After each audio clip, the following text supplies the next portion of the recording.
नमस्कार। आचरण के साथ मैं हूं टिगन मनीष, हाजिर हूं बड़ी बहस लेकर।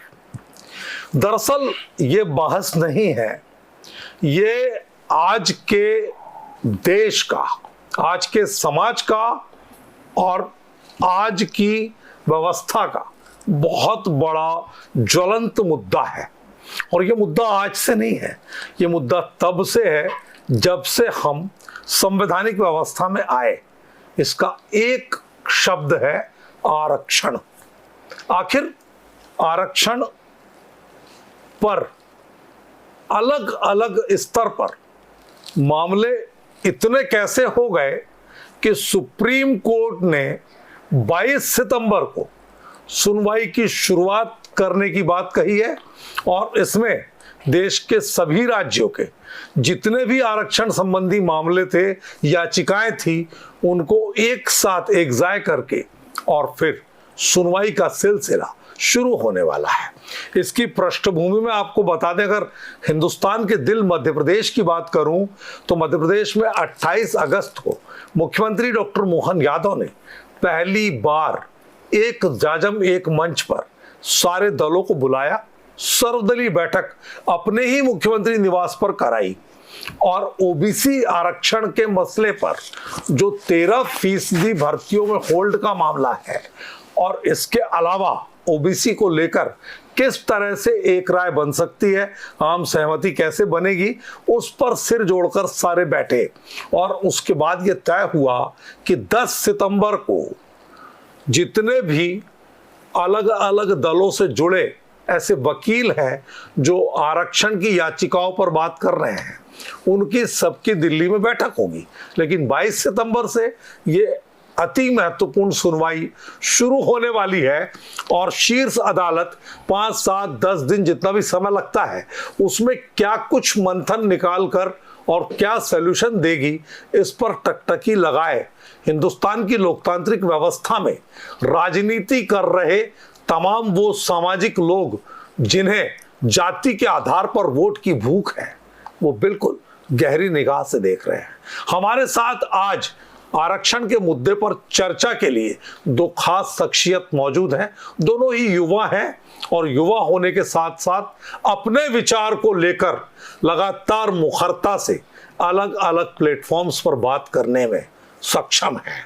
मैं बहुत स्वागत करता हूं रक्षक मोर्चा से अमित दुबे का और स्वागत करता हूं ओबीसी महासभा के संस्थापक विजय कुमार का। जी नमस्कार। तो हम शुरू करते हैं। विजय, आपको क्या लगता है कि आखिर आरक्षण की व्यवस्था को आप देखते कैसे हैं? पहला सवाल ये है।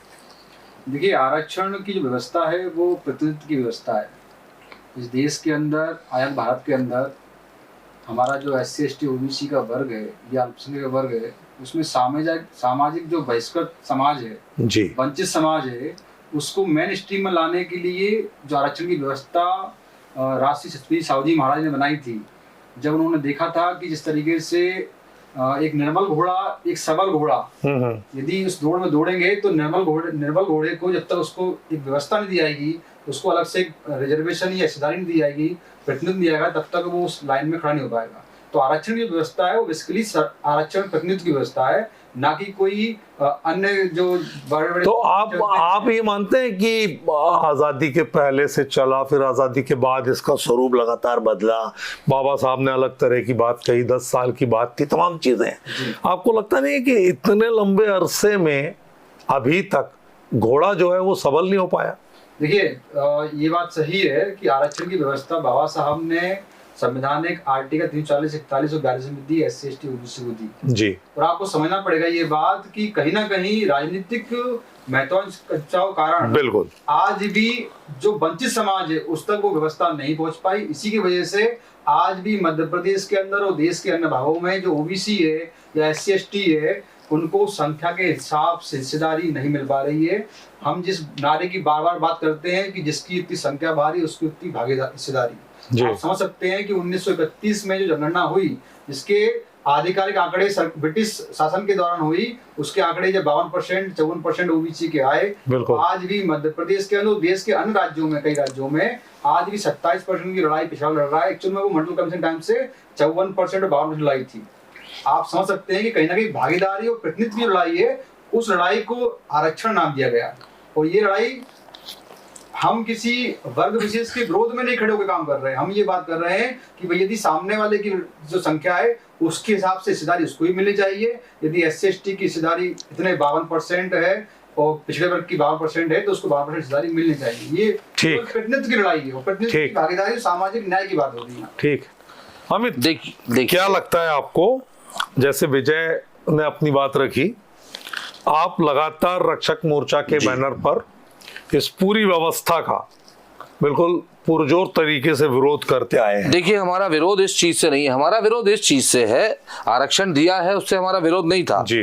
पर हमारा विरोध इस चीज से था, इसकी आड़ में जो लगातार योग्यता का हनन हो रहा है। बिल्कुल, हम एक राष्ट्र को कभी भी अगर हमें बढ़ाना है, साहू जी की बात की मुझे बड़ी प्रसन्नता हुई उससे कि, लेकिन मैं ये बताना चाहूंगा जब तक आप उनका सामाजिक स्तर, जब तक उनका शैक्षणिक स्तर बढ़ाने के लिए ये आरक्षण दिया गया, बाबा साहब की भी वो बात कर रहे हैं, मैं बताना चाहूंगा उनको इस बात को भी कि मोंटी मार्लो द्वारा 1909 में दिया गया था आरक्षण, उसके बाद 1934 और 35 और 37 के उसमें भी आरक्षण दिया गया, बहुत सारी पूना पैक्ट भी आया जिसमें आरक्षण बाबा साहब का नहीं है, ये आरक्षण की नीति बाबू जगजीवन राव और BN राव साहब ने बनाई थी। और ये लास्ट में इसमें 2-3 कॉलम जरूर उन्होंने जोड़े BN राव आपके बाबा साहब ने। आज की स्थिति में अमित, मेरा जो डिबेट का मुद्दा है वो मुद्दा सीधा है, मुख्य रूप से पृष्ठभूमि में हमारे ओबीसी का, और दूसरे जो अभी जो सुप्रीम कोर्ट में 22 सितंबर से जो बड़ी बहस हो रही है, होने वाली है शुरू। देखिए, मैं आपको बताना चाहूंगा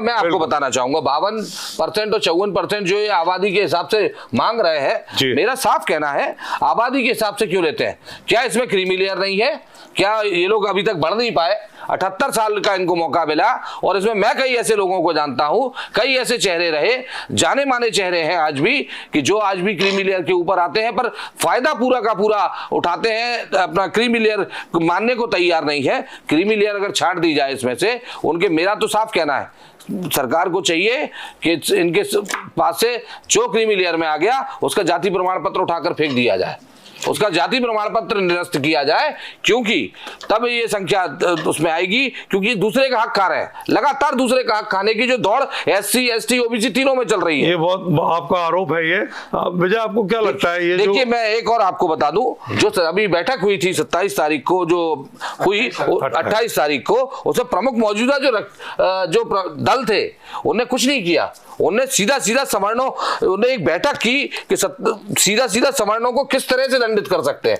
क्यों इस तरह की राजनीतिक जो परिस्थितियां चल रही है, मैं साफ कहूंगा, सीधा राजनीतिक दलों पर आरोप लगाऊंगा, सवर्णों को दंडित करने के लिए सारी की सारी आरक्षण नीति बनाई जा रही है, तो उसके लिए सारे के सारे बंदर इकट्ठे हो गए हैं और अपना अपना हिस्सा खींचना चाहते हैं। मुझे एक बात बताइए, क्या देश में योग्यता चलेगी या सिर्फ हम लोग एक संगठन बनाकर या एक हम लोग संख्या के हिसाब से चलेंगे? जो उन्होंने मुझे दिया बड़ा अच्छा लगा मुझे उनकी बात, उन्होंने कहा कि हमें जितना हिस्सा है, जितनी हमारी आबादी है उसी के हिसाब से हमें हिस्सेदारी चाहिए। भाई, जो रॉकेट उड़ाने वाला है वो रॉकेट उड़ाने का काम करेगा, जो गाड़ी चलाने वाला है गाड़ी चलाने वाले का काम करेगा। अगर मैं उसको ये कहूं किसी गाड़ी चलाने वाले को रॉकेट में बैठ जा तो रॉकेट नहीं चला पाएगा, फुटबॉल में होता तो नहीं बराबर। अमित जी कहीं ना कहीं एक व्यवस्था से प्रभावित है, इसी वजह से उनका आक्रोश निकल रहा है। नहीं, ठीक बात है, आप अपनी बात रखिए। यदि आरक्षण की बात कर रहे हैं तो आज स्थिति ये है कि जातिवाद को खत्म करने की बात क्यों नहीं हो रही है? भाई, जितना भी भेदभाव है, जितना भी छुआछूत की समस्या रही है, जितना भी हिस्सेदारी की लड़ाई है, वो कहीं जातिवाद से निकल के आती है। लेकिन आज अमित जी आप ही बताइए, जब तक इस देश के अंदर जातिवाद रहेगा तब तक वो आरक्षण की व्यवस्था रहेगी, और जिस दिन आप सभी लोग मिलकर जातिवाद खत्म करने की बात, तो इसका मतलब आप ये मानते हैं, इसका मतलब मेरा साहब उनकी बात हो जाने दीजिए, उनकी बात करिए। देख लीजिए, सामान्य वर्ग की जितनी भी आई हिस्सेदारी मिलेगी। आज जितने भी सेक्रेटरी हैं वहां देखिए पिछड़े कितने लोग हैं, आज यूनिवर्सिटी के कुलपति देख लीजिए, ओबीसी के देख लीजिए, कितने हमारे ओबीसी के लोग बैठे हुए हैं। देश के जितने भी राज्य के अंदर कुलपति हैं, आप निकाल लीजिए वहां से। मनीष जी, अपन इसी चीज को आगे उठा लेते हैं, अपन इसी चीज को आगे उठा लेते हैं। बार-बार इस बात को कह रहे हैं कि आप एक बात बताइए, देश में मुख्यमंत्री सबसे ज्यादा किसके हैं? कितने सवर्ण मुख्यमंत्री हैं? कितने ओबीसी के मुख्यमंत्री हैं? मंडल कमीशन ने भी कहीं कहा, मंडल कमीशन ने देखिए मनीष जी, कहीं ना कहीं बात कहीं दूसरी तरफ जा रही है। मंडल कमीशन ने ये कहा था कि अगर बढ़ई काम कर रहा है, उस बढ़ई को मिलना चाहिए, जाति के हिसाब से नहीं, काम के हिसाब से आरक्षण देना चाहिए। अगर आप जाति के हिसाब से आरक्षण बांटने लगेंगे, वो उनकी एक बात है, उनकी नहीं, अमित का ये कहना है, सुनिए विजय, अमित का कहना ये है कि आज अगर हम देश में उठा के देखें तो राज्यों में मुख्यमंत्री किस समाज से ज्यादा है? देखिए, ये राजनीतिक व्यवस्था में, जैसे मध्य प्रदेश की हम बात करें, पिछड़े वर्ग का मुख्यमंत्री उमा भारती रही हैं, बाबूलाल बोल रहे हैं। देश कौन चला रहा है अभी? शिवराज सिंह चौहान रहे हैं। उनका सवाल ये है, डॉक्टर मोहन यादव जी भी हैं। देश मुख्यमंत्री, प्रधानमंत्री वो केवल एक व्यवस्था आरएसएस से कंट्रोल में है। इसी कारण से आज मध्य प्रदेश के अंदर जो 27 आरक्षण आयात भारत में होना चाहिए था, मंडल कमीशन के समय से होना चाहिए था, वो आज तक नहीं हो पाया। देखिए मंडल कमीशन राजनीतिक मामला था। मंडल कमीशन सीधे तौर पर राजनीतिक मामला था। मात्र ओम प्रकाश चौटाला की एक सभा को दबाने के लिए, मात्र पिछड़ा वर्ग की एक बात को दबाने के लिए विश्वनाथ प्रताप सिंह ने जो पैंतरा फेंका था, ये पैंतरा था विश्वनाथ प्रताप सिंह का, ये सीधा पैंतरा था विश्वनाथ प्रताप सिंह का। ओम प्रकाश चौटाला कहीं प्रधानमंत्री ना बन जाए, इसको देखते हुए उन्होंने किया। में देख लो। देखिए, आप मंडल कमीशन की बात इसलिए नहीं कर पाएंगे, मंडल कमीशन की फिर आपने ढंग से पढ़ा ही नहीं है मंडल कमीशन को। मंडल कमीशन ने ये कहा कि जो ये काम कर रहा है, उसको जातिगत आधार पे नहीं, उसको उसके काम के आधार पे आरक्षण दिया जाए। उसको नहीं, मेरा कहना, हम थोड़ा सा भटक रहे हैं विषय से। विषय हमारा सीधा है कि अभी जो व्यवस्था चल रही है, उस व्यवस्था में शीर्ष अदालत के सामने जब सारा मामला जा रहा है, उसमें ओबीसी आरक्षण पर जब पहली बार ऐसा हुआ मध्य प्रदेश में भी कि तमाम पहलू एक साथ बैठे हुए हैं, आपको क्या लग रहा है कि आखिर अगर हम 54% ओबीसी मान लेते हैं देश में, ठीक है, जो आधिकारिक आंकड़े हैं, तो उसके आधार पर अगर 27% हो भी जाएगा तो उससे हासिल क्या होना है? देखिए, बहुत सिंपल सी बात है कि आज जो लड़ाई जो हिस्सेदारी की है, प्रतिनिधित्व की है, आज यदि 100 कोई वैकेंसी निकलती है तो 14-80% हिस्सेदारी वो भी दी जा रही है, जबकि मंडल कमीशन के हिसाब से और संघ के हिसाब से 54% और 27% मिलनी चाहिए थी। आज बताइए ना। नहीं, लेकिन अगर हम सुप्रीम कोर्ट की बात करें विजय, तो सुप्रीम कोर्ट ने इंदिरा साहनी को अगर हम देखें तो 50% से अधिक कोई भी राज्य देने का अधिकारिक नहीं है। उसके बावजूद शीर्ष अदालत की अवहेलना हो रही है। 69% तमिलनाडु में ऑलरेडी लागू है, कर्नाटक में। तो बोलते रहो, शीर्ष अदालत के आदेश का अवहेलना है ना ये। मध्य प्रदेश की सरकार और देश की सरकारें यदि पिछड़े वर्ग की देशी हैं, आज हमारे ही बोर्ड से भले वो किसी वर्ग, आप जातिवाद हटाने की बात कर रहे हैं, आप भैया विजय, आप जातिवाद हटाने की बात भी कर रहे हैं, आप छुआछूत के अलग करने की बात भी कर रहे हैं, और आप सवर्णों से छुआछूत करना चाहते हैं। आप सीधे आप सवर्णों से छुआछूत कर रहे हैं कि सवर्णों को हमको दूर रखना है। नहीं, आप यही तो कर रहे हैं कि सवर्ण अगर पढ़कर अगर योग्यता उसमें ज्यादा है तो ये उसका दोष तो नहीं हो सकता। वंचित है, जो पीड़ित है, जो शोषित है, वंचित शोषित क्यों है, और कब तक रहेगा? क्या ये निर्णय होगा? क्या कभी ये निर्णय होगा? विजय जी, मैं पूछना चाहता हूँ, ये कब तक निर्णय हो पाएगा कि ये वंचित शोषित कब तक है और कब तक बने रहेंगे? मैं ये पूछना चाहता हूँ, वंचित शोषित कब तक बने रहेंगे? इनका कहना है वंचित शोषितों का सम्मान, उसका हिस्सेदारी नहीं मिलेगी। हिस्सेदारी किस तरह की चाह रहे हैं आप? किस तरह की हिस्सेदारी चाह रहे हैं? ये प्रतिनिधित्व की लड़ाई है। ये प्रतिनिधित्व की लड़ाई नहीं है। प्रतिनिधित्व तो आज ओबीसी कर रहा है, प्रतिनिधित्व पूरे देश में ओबीसी कर रहा है, सारे राज्यों में कर रहा है, लेकिन इसमें तो कोई कभी लड़ाई नहीं हुई। ना कोई सवर्ण कभी कहने आया ये ओबीसी को क्यों बना रहे हो, पिछड़े को क्यों बना रहे हो, या किसी को क्यों बना रहे हो। हमारा तो सीधा सीधा कहना है, कब तक ये देश इस तरह से पीछे होता रहेगा, किस तरह से हम अपनी योग्यता को पीछे करते रहेंगे, क्या कभी लाभ का सही लक्ष्यीकरण होगा, या कभी भ्रष्टाचार और उसमें दुविधा में कमी आएगी, निजी क्षेत्र में कब पारदर्शिता आएगी। हमारा तो सीधा कहना है कि अगर देश को आगे चलाना है, अगर देश को बढ़ाना है, अगर देश को तरक्की देना है या फिर जातिवाद में बांटना है, ये पहले तय करना होगा संसद को, ये तय करना होगा कोर्टों को कि अपने को देश चलाना किस तरह से है। देश की तरक्की चाहते हैं या देश में अलग अलग गुट बन के देश का एक और विभाजन चाहते अगर हैं। आरक्षण को साथ लेके चलना चाह रहे हैं विजय, तो इसमें ये कैसे संभव है कि जाति आधार को या जातिगत जो बातें हैं उनको एक तरफ रख दिया जाए? दोनों चीज कैसे संभव है? देखिए, दो चीजें हैं जी। आज गांव में जाइए, शहर में जाइए, जितने भी भेदभाव हैं, जी। जितने भी छुआछूत के मामले हैं, एट्रोसिटी के मामले हैं, वो पिछड़े वर्ग में भी आज हो रहे हैं।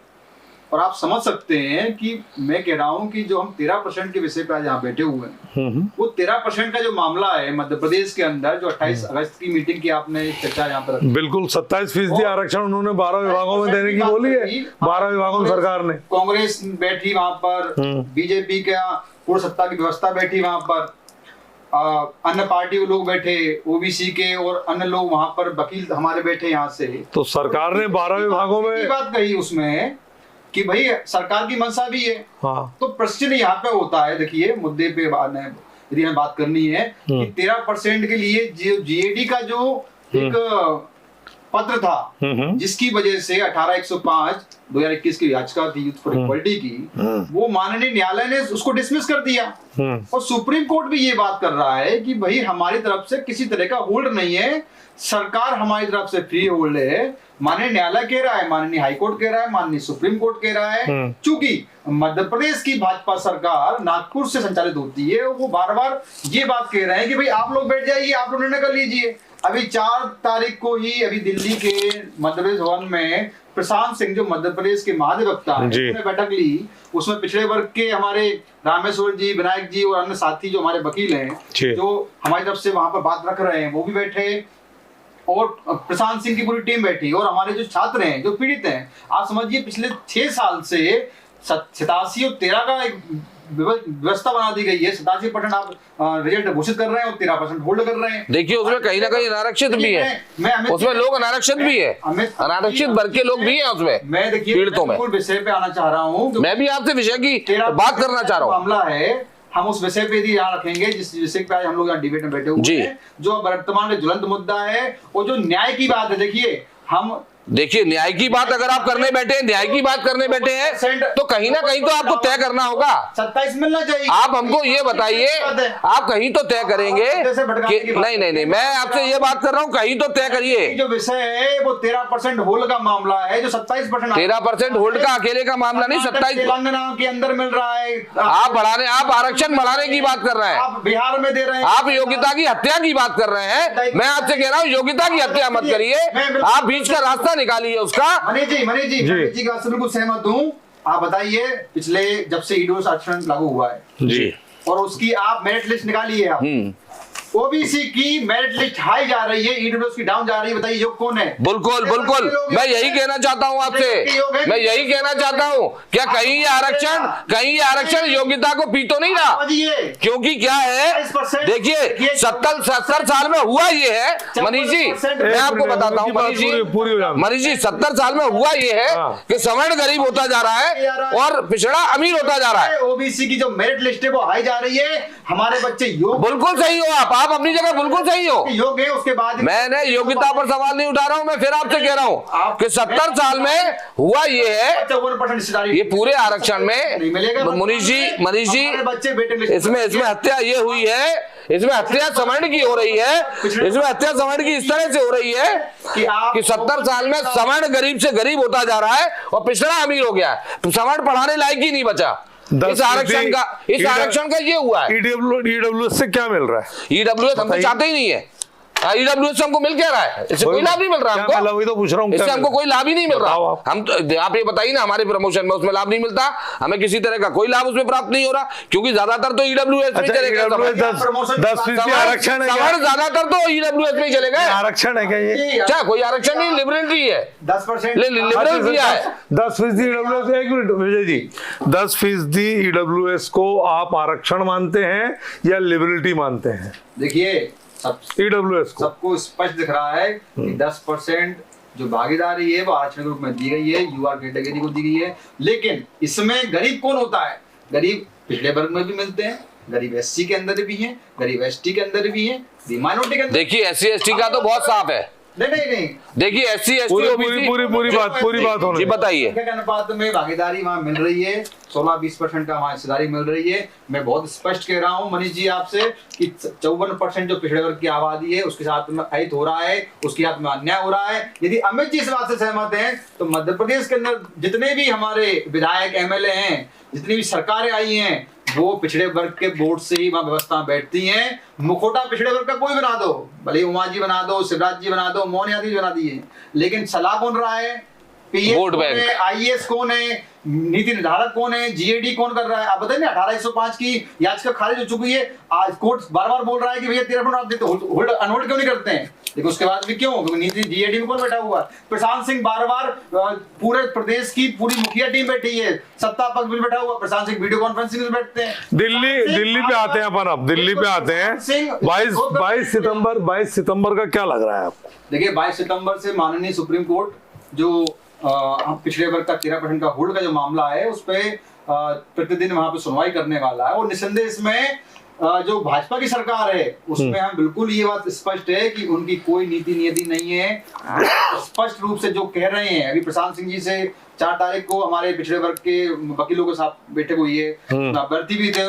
आप उनने नहीं तो अगर इनकी मंशा नहीं तो एक साथ क्यों लाए सबको? ये बताया ना, क्या ये दिखावा है? आंदोलन जो जितने भी संगठनात्मक आंदोलन है, देखिए जनसंगठन के लोग कितने पहुंचे वहां पर उस मीटिंग में।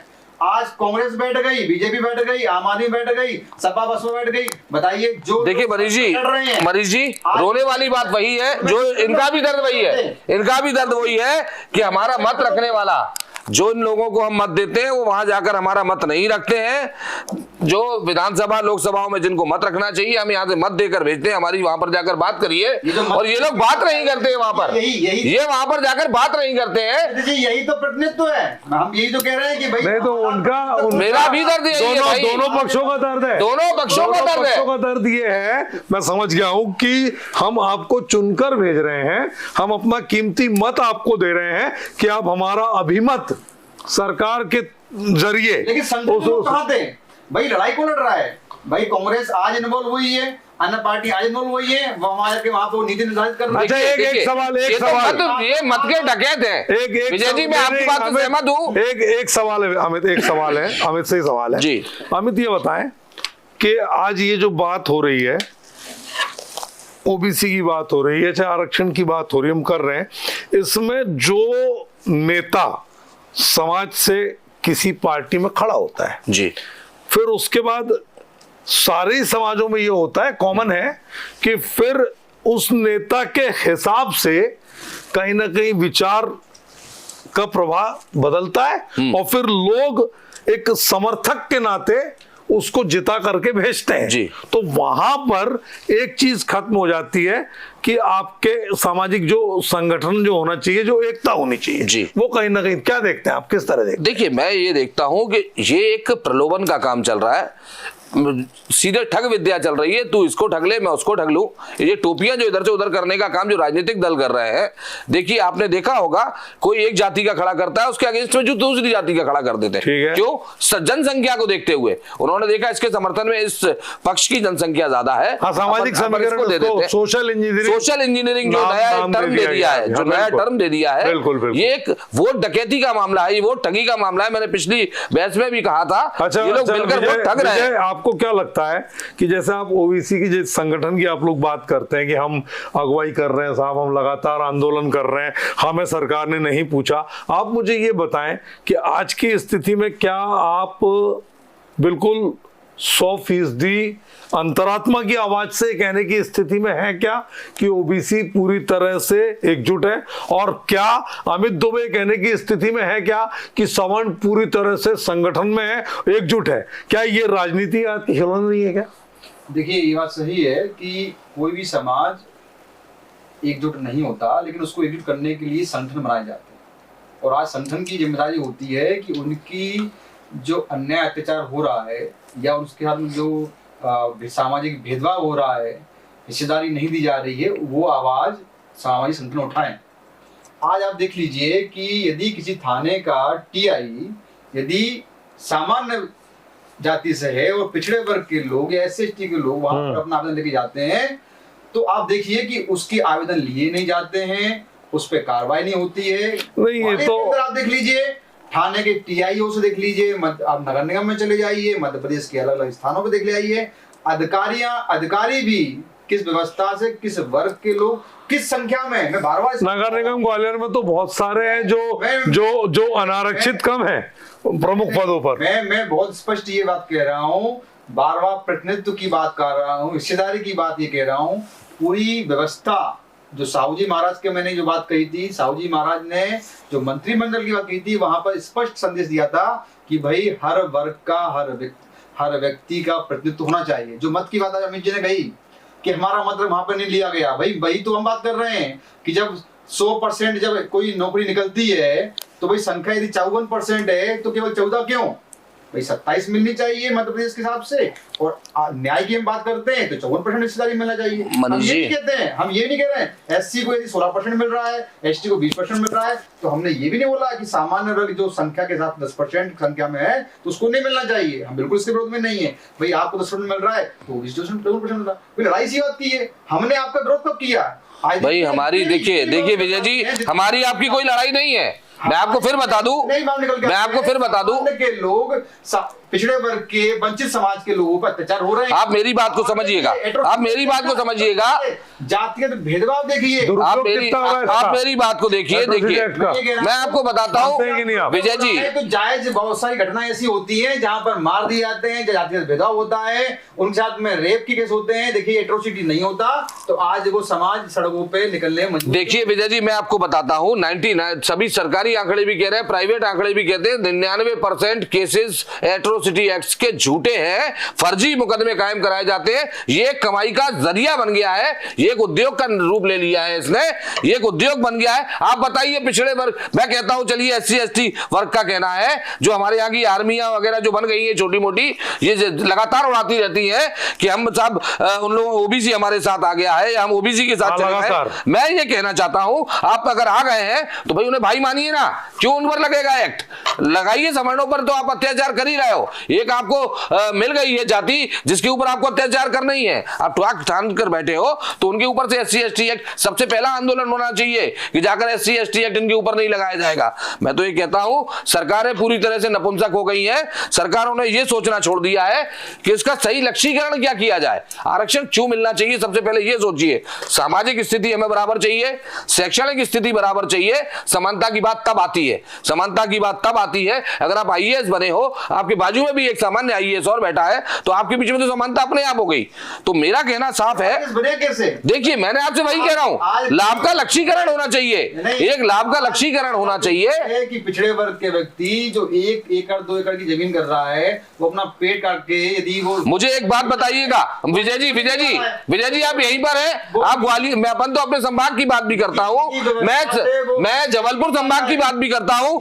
सबसे बड़े उद्योगपति वहां के सबसे ज्यादा पैसे वाले लोग पाटीदार होते हैं, पटेल होते हैं, वहां यहाँ पर यादव होते हैं, गुर्जर होते हैं। मैं फिर कहूंगा आपसे, क्रीमी लेयर को जब तक नीचे वाले लोग, जब तक इन क्रीमी लेयर के लोगों को धक्का मार के नहीं हटाएंगे रास्ते से, तब तक उनको न्याय मिलने वाला नहीं है। 27% क्यों, मैं तो कहता हूं अगर 20% में भी काम चल जाएगा, क्योंकि 30% 40% लोग पैसा कमा चुके हैं, किसी ने अपनी यहाँ पर करोड़ों रुपया दबाकर बैठे हुए हैं, वो लोग तरक्की कर चुके हैं। उनको नीचे वालों को धक्का देना होगा कि भाई साइड से हट जाइए, क्या साइड से हट जाइए, बड़ी मछली को कहीं ना कहीं मिलकर डुबोना पड़ेगा। आज सब बातें हो रही हैं, लेकिन मंदिर में आरक्षण की बात नहीं हो रही। मंदिर में तो आरक्षण, यही इसलिए मैं आपको बताना चाहता था कि आज भी शीतला माता पे गुर्जर साहब पूजा करते हैं। करना है तो उस आरक्षण की विरोध भी करना चाहिए ना, कि भाई हिंदू तो हम भी है ना जी, वर्ग के लोग भी हिंदू में आते हैं जी, हम भी दान पुण्य करते हैं, बराबर में ईंट लगाते हैं। बिल्कुल तो मैं आपको बहुत सारे मंदिर हैं विजय जी, जिसमें मैं आपको ग्वालियर में बता दूंगा, आप आसपास नहीं देखना चाहिए। ये भक्ति का विषय है, ये भक्ति और आस्था का विषय है। और देखिए आप हिंदू हैं, आप ओबीसी से हैं। मैं बताना चाहता हूं आपको कहीं ना कहीं सुदामा का प्रसंग भी याद दिलाना चाहूंगा कि सुदामा को 3 जो मुट्ठी जो सुदामा से लेकर जो 2 मुट्ठी उन्होंने खाया, वो इसलिए नहीं खाया। आपको एक बात उसके पीछे की कथा भी सुना देता हूं, उसके पीछे की कथा भी जानिए। आप सुदामा की पीछे की कथा भी जानिए, सुदामा ने किया क्या जिसके कारण जिसका ऋण उतारने के लिए श्री कृष्ण ने उनको लोग देते चले गए। मैं आपको बताता हूं, जब वहां पर आश्रम में संदीपनी ऋषि के आश्रम में दुर्वासा ऋषि पहुंचे, उन्होंने जब बोला हे मां भिक्षाम देही, जब उनकी गुरु माता से जब भिक्षा के लिए बोला, उन्होंने एक लालच किया, उनके मन में एक लालच आ गया, कृष्ण भूखा है और उसको खाना, उसके लिए मैंने चने रखे हुए 3 पोटली। तो उन्होंने ये लालच करके उनको मना कर दिया कि महाराज आज हमारे यहाँ कुछ खाने को नहीं है, क्योंकि मैं आपको और बता देता हूं, आपको वही बता देता हूं, या तो श्री कृष्ण को मानने से मना करिए, या तो आप बौद्ध धर्म की तरफ चले जाइए दोबारा। आप जो बौद्ध धर्म की तरफ जाने वाली बात कर रहे हैं, आप राम और कृष्ण को यानी आप राम और कृष्ण को मानना बंद कर गए। मैं तो आपकी किताबों से, आपके खुद की किताबों से आप ही के लोगों को सिखाने का प्रयास कर रहा हूं। आपको जो भूल चुके हैं, जो आप भाईचारा भूल चुके हैं, मैं तो भाईचारा याद दिलाने की बात करता हूँ। तो गरीब पिछड़े वर्ग का व्यक्ति भी तो वो तो लकड़हारा हमेशा रहा है हमारा पिछड़ा, लेकिन आप एक बात बताइएगा, मैं आपको बताता हूँ, अरबपति कभी गरीब लकड़हारा नहीं होता।